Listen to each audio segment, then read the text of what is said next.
You know, this guy lived a nice, good life, but I think it's time for a bit of an upgrade. There we go.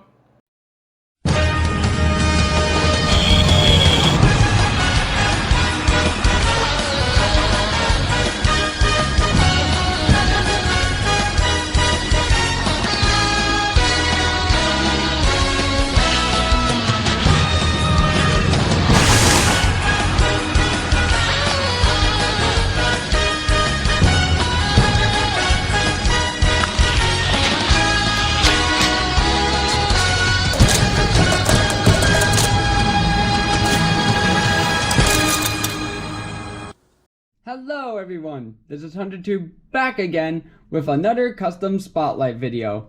Now, I know most of you were expecting the next custom spotlight to be another improved CGI push-along engine, that one being Duck, considering I teased it a while back in January. But the thing is, Mattel's distribution in the US has made it literally impossible for me to find another push-along Duck. But maybe it's a good thing that one got pushed back, considering the new motorized Duck. His face is about the same size as a Tommy Duck, so maybe it's a good thing that got held off.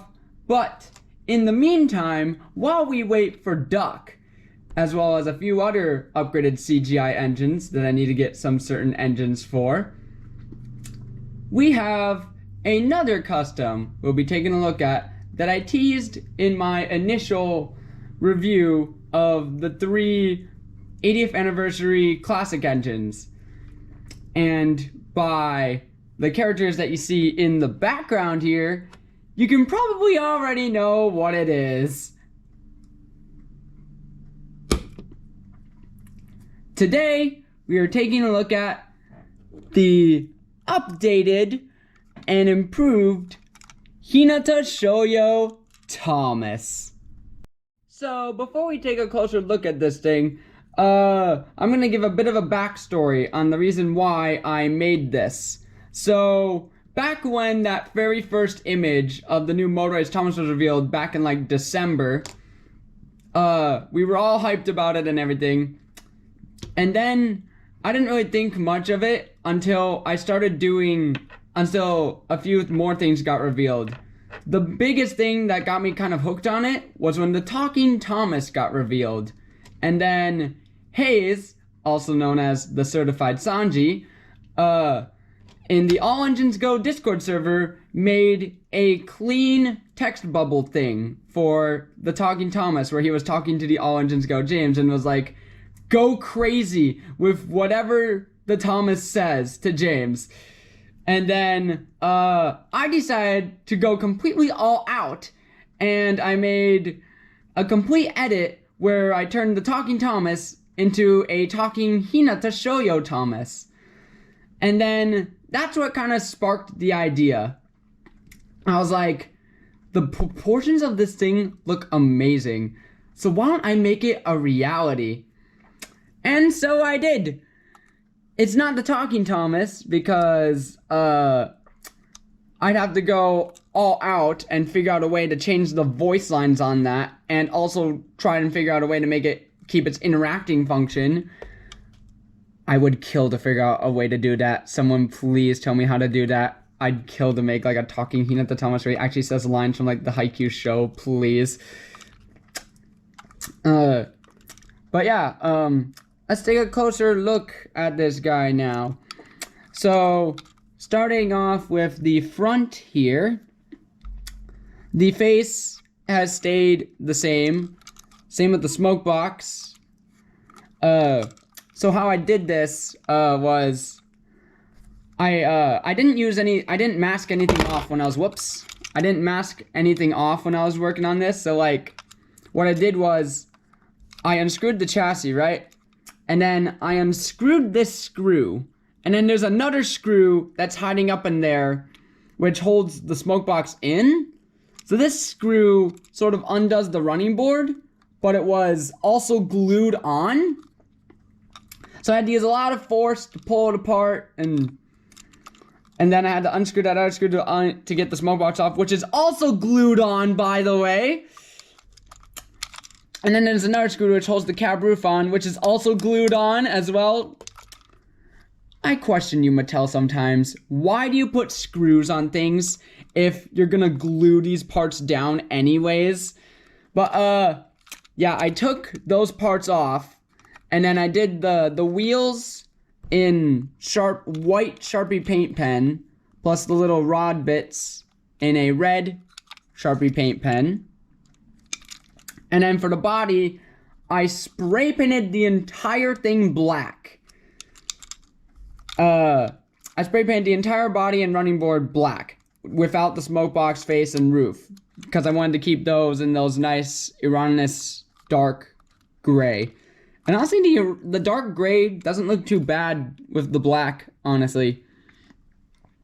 And then afterwards, after it dried, I did all the little fine details. And what was nice was, I mean, if you look closely, you can see the original number 1 shows through. The rivets also show through, which is pretty cool. But the big weathering mark doesn't show through on either side, which is very nice. But yeah, what else was I gonna say? I was gonna say something. I'll just cut it. Oh yeah, I remember. So then when I was putting this thing back together, I was originally gonna glue the running plate and the smoke box back into place, but the screws and the force of the smoke box, right? And a bit of tackiness from the spray paint actually held this thing together nicely, and I didn't even need to use any glue to put it back together. So I basically bought like 2 containers of Craggle glue for no reason. But yeah, anyway, looking around this thing now, we got the black buffers, and then the orange was all done in Sharpie paint pen.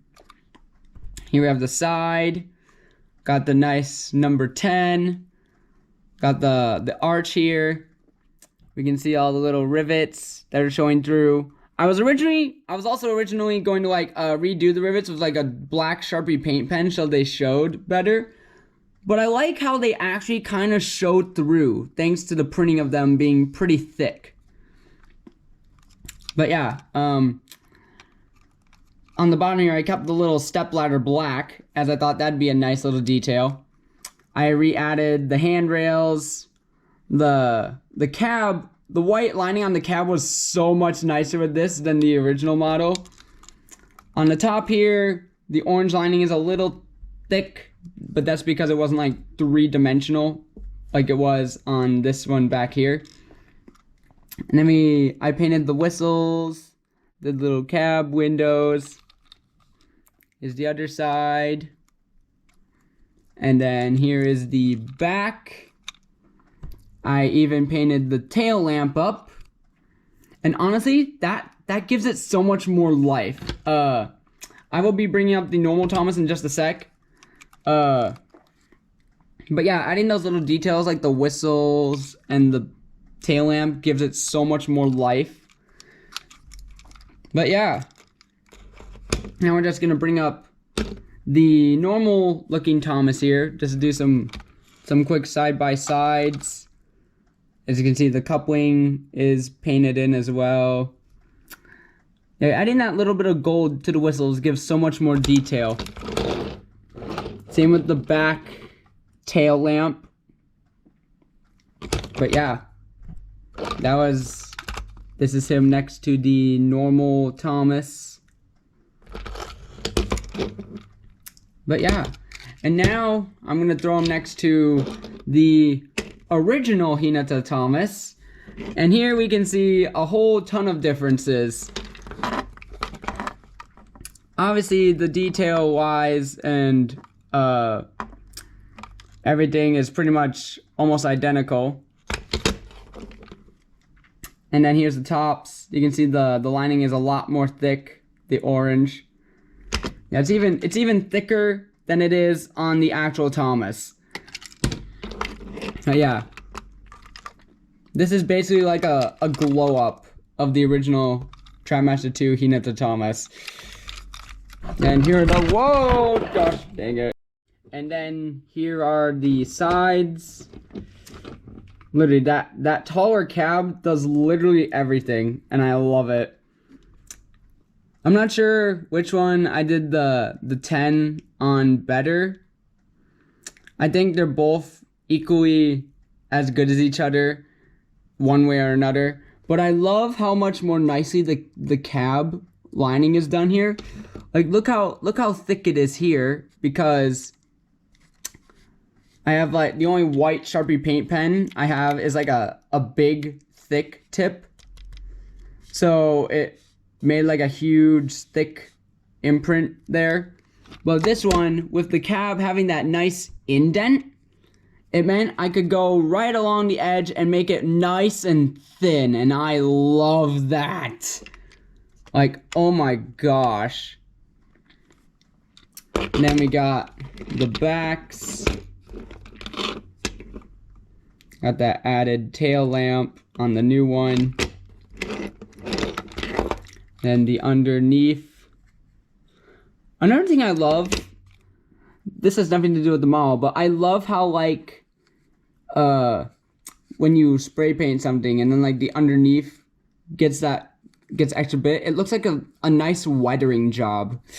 But yeah, oh yeah, another thing, when I spray painted this thing, this was like, I think the first custom I've spray painted where I didn't overdo the spray paint, right? Because if you remember with this one, I kind of didn't go like pss, pss, pss, with the spray paint, and more just went globular on. And then how I didn't like the printing material with this Thomas, and then it just bubbled up at the roof.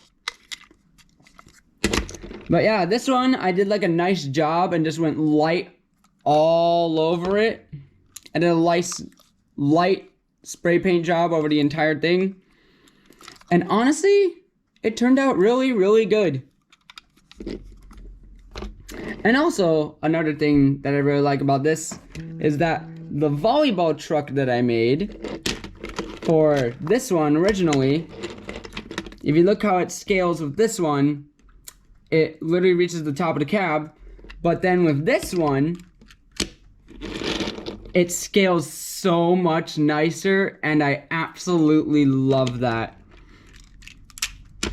So when it comes down to the running session, I'm probably gonna run them with the volleyball truck. And honestly, I think I might just give the volleyball truck to this guy now, because it looks so much nicer with him than it does this guy, even though this was originally made for this one. But yeah, that was the updated Hinata Shoyo Thomas. And now, let's go give him a run around the tracks. And why don't we throw in the other Hinata Thomases into the run, just for fun, shall we?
And that was the running session of the updated Hinata Shoyo Thomas, made out of the 80th anniversary classic Thomas. So, that's the end of this custom spotlight. But one more thing I'm going to say before I end this. I have been debating on whether or not I should make a 4th Hinata Shoyo Thomas out of the new push along. But I don't want to do it in a normal form like this one here. Because I just came up with the idea after re-looking at my Funko Pop Haikyu collection. I remembered how they made the metallic Hinata. And then I thought, what if I do a special thing like they did with the Ruby Red Thomas and make a metallic Hinata push along? Ideas in my head now. But anyway, this HunterTube saying thanks for watching. Bye for now. Have a great Haikyu Day. And I will see you in the next video, whatever and whenever it will be. Because honestly, don't expect any big, huge announcements at the moment because of me starting back college up in a moment and also me working full time.